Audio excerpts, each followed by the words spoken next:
ಗುಡುಗು ಮಿಂಚಿನ ಬಿರುಗಾಳಿಗೆ ದ್ವಿಚಕ್ರ ವಾಹನದ ಮೇಲೆ ವಿದ್ಯುತ್ ತಂತಿ ಬಿದ್ದ ಪರಿಣಾಮ ಸವಾಲ ಸ್ಥಳದಲ್ಲಿ ಸಾವನ್ನಪ್ಪಿದ ಘಟನೆ ನಡೆದಿದೆ.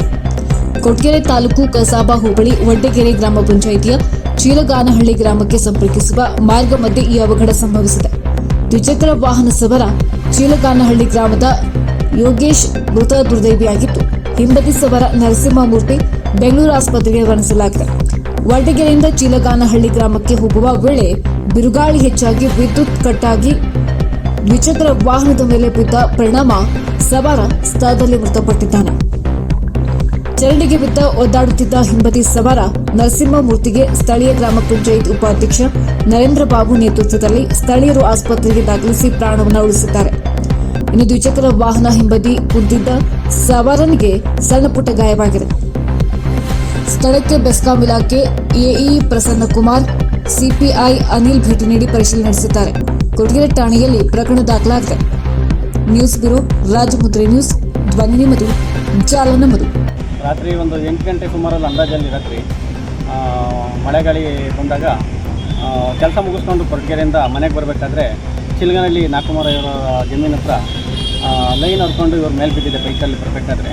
ಆವಾಗ ಇವ್ರ ಹಿಂದೆ ಬರ್ತಿದ್ದಂತಹ ಮಾರುತಿ ಮತ್ತು ಸತೀಶ್ ಪ್ರಶಾಂತ್ ಅನ್ನೋ ಹುಡುಗರು ನನಗೆ ಫೋನ್ ಮಾಡ್ತಾರೆ. ನಾನು ಹೋಗಿ ನೋಡಿದಾಗ ಕೈಗೆ ವಹಿಸ್ಕೊಂಡು ಕೆಳಗಡೆ ಬಿದ್ದಿದ್ದು ನೋಡಿದೆ. ಕರೆಂಟ್ ಹೋಗಿರಲಿಲ್ಲ. ನಾವು KB ಅವ್ರಿಗೆ ಫೋನ್ ಮಾಡಿ ಕರೆಂಟ್ ತೆಗೆಸಿ ಆಮೇಲೆ ಆಂಬುಲೆನ್ಸಿಗೆ ಫೋನ್ ಮಾಡಿ ಆಂಬುಲೆನ್ಸ್ನ ಕರ್ಕೊಂಡು, ಮಳೆ ಜೋರು ಮಳೆ ಇದೆ ಆದರೂ ಎಲ್ಲ ಸಹಾಯ ತೊಗೊಂಡು ಹುಡುಗರು ಸಹಾಯ ತೊಗೊಂಡು ಆಂಬುಲೆನ್ಸಲ್ಲಿ ಕೊಟ್ಗೆರೆಗೆ ಬಂದಾಗ ECG ಅದೆಲ್ಲ ಚೆಕಪ್ ಎಲ್ಲ ಮಾಡಿ ಯೋಗೇಶ್ ಅನ್ನೋರು ಡೆತ್ ಆಗಿದ್ದಾರೆ ಅಂತ ಹೇಳಿದ್ರು. ಇನ್ನೊಬ್ಬರು ನರಸಿಂಹರಾಜ್ ಅನ್ನೋರು ಇವರು ಹಿಂಬದಿ ಕೂತಿದ್ದವರು ಹಳ್ಳಕ್ಕೆ ಬಿದ್ದಿದ್ರು ಅಲ್ಲೇ ಕೆಂಪಾಗಿ. ಅವ್ರನ್ನೂ ಎತ್ಕೊಂಡ್ಬಂದಿದ್ವಿ. ಅವರ ಪರಿಸ್ಥಿತಿನೂ ತುಂಬ ಚಿಂತಾಜನಕ ಇದೆ. ಅದಕ್ಕೋಸ್ಕರ ಹೆಚ್ಚಿನ ಚಿಕಿತ್ಸೆಗೆ ತುಮಕೂರು ಜಿಲ್ಲಾಸ್ಪತ್ರೆಗೆ ಹೋದರು. ಜಿಲ್ಲಾಸ್ಪತ್ರೆಯಿಂದಲೂ ಸಹ ಅಲ್ಲಿಯೂ ಹಾರ್ಟ್ ಬೀಟ್ ಪ್ರಾಬ್ಲಮ್ ಇದೆ ಅಂತ ವಿಕ್ಟೋರಿಯಾಕ್ಕೆ ಶಿಫ್ಟ್ ಆಗಿದೆ. ವಿಕ್ಟೋರಿಯಾದಲ್ಲಿ ಚಿಕಿತ್ಸೆ ನಡೀತಾ ಇದೆ. ಇದು ಭಾಳ ಅನ್ಯಾಯ ಆಗಿದೆ ನಮ್ಮ ಊರಿನ ಚಿಕ್ಕ ವಯಸ್ಸು ಹುಡುಗರಿಗೆ. ತುಂಬಾ ನೆಗ್ಲಿಜೆನ್ಸಿಯಿಂದ ಆಗಿರೋವಂಥ ಕೆಲಸ ಇದು. ಹಳೆ ವೈರು ತುಂಬ ದುಂಡಲಾಗಿತ್ತದು, ಅದನ್ನು ಸರಿಪಡಿಸಿಲ್ಲದೆ ಹಿಂಗಾಗಿದೆ. ದಯಮಾಡಿ ಈ ಸರ್ಕಾರ ಹಾಗೂ ಬೆಸ್ಕಾಂ ಇಲಾಖೆಯವರು ಇದಕ್ಕೆ ಗಮನ ಕೊಟ್ಟು ಶೀಘ್ರದಲ್ಲಿ ಅತಿ ಬೇಗ ಪರಿಹಾರ ಕೊಡಲೇಬೇಕು.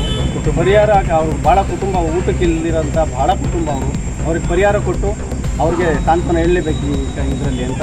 ನಮ್ಮ ಏನು ಕೆಲಸ ಮಾಡ್ತಿದ್ರು? ಅವ್ರು ಪೇಂಟ್ ಮಾಡೋಕ್ಕೆ ಹೋಗ್ತಿದ್ರು, ಕಟ್ಟಡ ಕಾರ್ಮಿಕರು. ಯೋಗೀಶ್ ಅಂತ ಅವನು ಡೆತ್ತಾಗಿರೋದು.